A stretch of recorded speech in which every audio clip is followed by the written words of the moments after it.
Bonsoir, je vous retrouve ce soir pour un nouvel épisode de Philo de la Street. Dans ces vidéos, je vous fais part de mes réflexions personnelles, pures, intérieures et non documentées sur des sujets divers et variés en suivant les mots de l'alphabet. Ce soir, pour la lettre D, on part sur le mot diplôme. Alors installez-vous bien confortablement, détendez-vous, ouvrez vos oreilles, votre cœur et votre esprit, et c'est parti. Alors, mes réflexions vont se porter dans cet épisode autour de plusieurs axes. Tout d'abord, on va se poser la question, est-ce qu'aujourd'hui le diplôme est encore essentiel dans notre société? Nous verrons le chemin qu'il faut parcourir pour obtenir ce diplôme et la souffrance qu'on peut connaître lorsqu'on est étudiant, l'investissement qu'on opère pour obtenir ce fameux diplôme. On verra ensuite le bonheur, la satisfaction, la fierté lorsque l'on obtient le fameux diplôme. Et enfin, nous finirons en nous questionnant sur l'incertitude de l'avenir et de la valeur du diplôme. Dans le dictionnaire, le diplôme, c'est un acte qui confère un titre, une compétence. D'abord, est-ce que le diplôme est essentiel ? Pendant très longtemps et encore aujourd'hui, le diplôme, c'est quand même fondamental dans la vie des jeunes gens. On les incite à aller vers les études, on les incite à aller vers un diplôme, une qualification.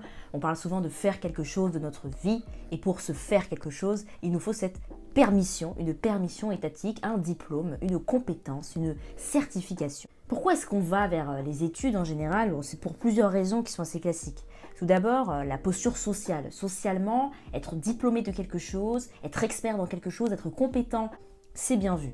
Des fois, on va dans des grandes carrières pour faire plaisir à nos parents, à notre famille, faire la fierté de la famille. Il y a vraiment un espèce de rayonnement autour du diplôme. L'étudiant qui réussit rayonne et fait rayonner sa famille. Il y a aussi une idée d'acquérir avec ce diplôme du pouvoir, du poids dans la société. On se dit qu'avec cette stature, avec ce diplôme, peut-être que notre voix aura plus d'importance que si on n'avait pas de diplôme. Les autres vont peut-être plus nous respecter si on a un diplôme, peut-être plus nous prendre au sérieux. Ça, c'est très très vrai, parce que je le vois avec mes vidéos. Moi, je vous ai dit, je suis pas historienne, j'ai pas de diplôme en histoire, et tous les jours on me le dit. Tous les jours on me le fait savoir, tu n'as pas de diplôme en histoire, tu n'es pas doctorante, tu n'as rien, tu n'as pas le droit de parler. Bon. La société catégorise les diplômes en considérant qu'il y a certains diplômes qui valent plus que d'autres. Certains corps de métier qui valent plus que d'autres, qui sont plus respectables, beaucoup plus, qui vont susciter beaucoup plus d'admiration. Toutes les carrières de type médecin, politique, haut fonctionnariat, voilà, c'est des métiers qui assurent une certaine stabilité, un certain respect dans le regard des autres. Alors qu'il y a des métiers, souvent les métiers plus manuels, plus physiques, plus artistiques et parfois plus instables par rapport à ce que la société a considéré comme stable, sont moins bien vus.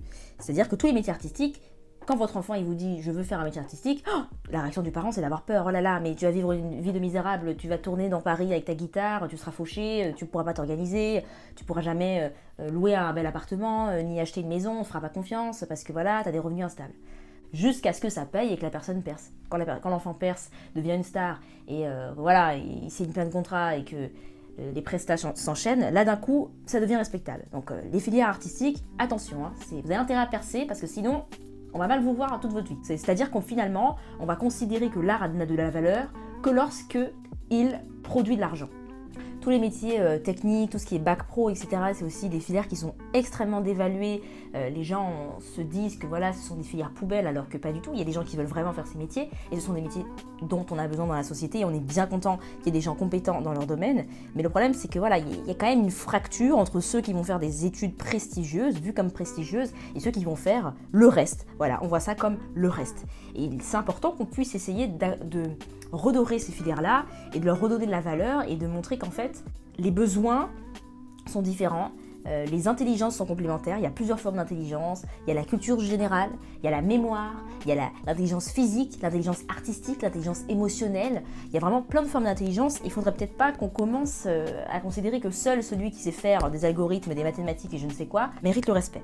Ensuite, une raison qui fait qu'on se tourne vers les études, c'est aussi pour des raisons économiques, c'est-à-dire qu'aujourd'hui, il faut qu'on ait un emploi, il faut qu'on puisse subvenir à nos besoins, donc c'est ça aussi qui justifie qu'on va se tourner vers tel ou tel type d'études. On se dit, cette étude a des débouchés, cette étude, ce type d'études, ce diplôme me permettra de prétendre à tel salaire. Voilà, on est vraiment dans une logique d'investissement sur l'avenir et d'investissement financier. On est dans une société capitaliste, donc le critère financier est pris en compte par énormément de gens et on ne peut pas leur en vouloir, c'est un instinct de survie. Une autre raison qui peut faire qu'on choisisse d'aller dans telle ou telle étude, c'est le plaisir, l'épanouissement. Mais ça, c'est la raison qui n'est pas la plus évidente dans notre société d'aujourd'hui, puisqu'on va plutôt pour des raisons sociales et économiques, comme je vous ai expliqué avant.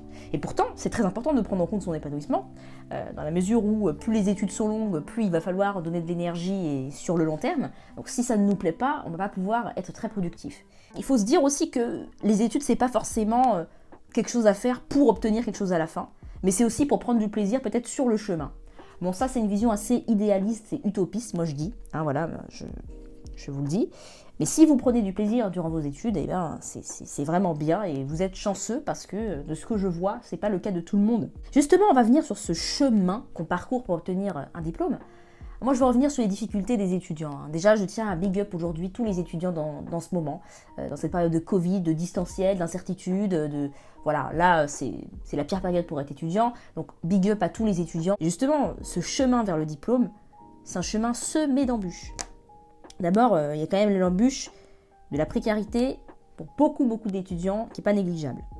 Alors oui, on va nous dire que oui, mais aux États-Unis, c'est pire, aux États-Unis, ils doivent vraiment faire des prêts, ils s'endettent sur 20 ans. Voilà, bon, les États-Unis, c'est pas une référence, c'est pas parce qu'on est mieux que les États-Unis que c'est parfait.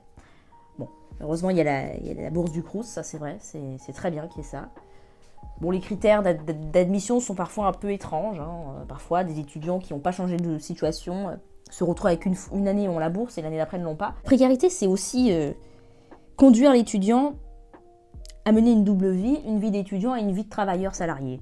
Ça, c'est difficile parce que comment rester concentré sur ses études, comment produire au maximum un maximum de travail, de révision et de bonnes notes, quand à côté, on doit avoir un travail, que ce soit McDo, restaurant, vente. Il y a un côté, surtout, qui engendre une grande inégalité entre les étudiants qui travaillent et les étudiants qui ne travaillent pas. Ça, c'est vraiment un truc, moi, qui me touche beaucoup et je trouve que vraiment, il y a un problème dans cette société et que parfois les professeurs sont complètement déconnectés des réalités. J'ai déjà vu des professeurs qui reprochaient à des étudiants de rater les cours parce qu'ils travaillaient ou d'être fatigués parce qu'ils travaillaient ou même juste de travailler tout simplement. Ça, c'est des choses qui me mettent en colère, La personne est déjà en train de subir sa propre existence, elle essaye de s'en sortir en trouvant un job à côté et toi, tu es là, tu les frappes encore un coup de marteau dans la tête. Soutien à tous les étudiants salariés ou auto-entrepreneurs, parce que voilà. Il y a aussi parfois une solitude étudiante, une solitude parce que l'étudiant peut se retrouver seul face à lui-même, seul face à parfois son manque de travail ou son manque d'organisation ou son échec. Ah, l'échec, ça c'est quand même quelque chose, il faut qu'on en parle. La peur de l'échec, mais c'est horrible.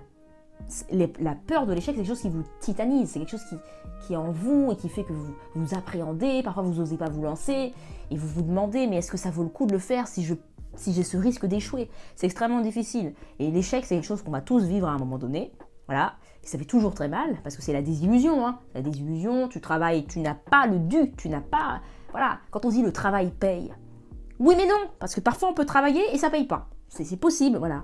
Donc si vous avez vécu un échec, rassurez-vous, vous n'êtes pas le seul. Et ça ne veut pas dire que vous êtes une mauvaise personne. Ça ne veut pas dire que vous n'avez pas assez travaillé. Parce que parfois, on travaille, mais il nous manque la chance. Il nous manque voilà, le petit truc. Parfois, on stresse et on oublie. Bon, on va essayer de parler un petit peu de positif quand même. Il y a quand même du positif dans les études et dans cette quête du diplôme. C'est tout de même le jour où on reçoit le diplôme. C'est quand même, je pense, le moment de la satisfaction, le moment de la fierté, de l'aboutissement de tout cet investissement de plusieurs années. Voilà.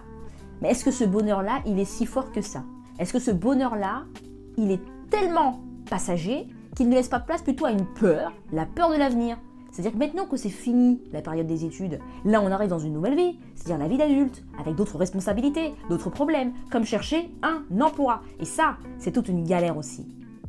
Chercher un emploi, chercher un salaire à la hauteur de ce qu'on nous avait promis, un début d'année, de première année. Donc je pense que ce bonheur-là, il est là, il pète d'un coup, et puis après, il s'envole parce qu'il y a toutes les incertitudes de la vraie vie d'adulte qui retombent sur vous. Cette incertitude, elle est encore plus en même temps que la période de Covid, ne serait-ce que pour trouver des stages, des alternances. On voit des étudiants galérer pendant des mois et des mois. Alors pour trouver un travail, le premier emploi, et puis un travail qui quand même correspond au minimum de la valeur de votre chemin parcouru au niveau des études, c'est compliqué. Quand on vous demande c'est quoi vos prétentions salariales, mais je déteste cette question. Cette question, c'est vraiment pour t'embobiner.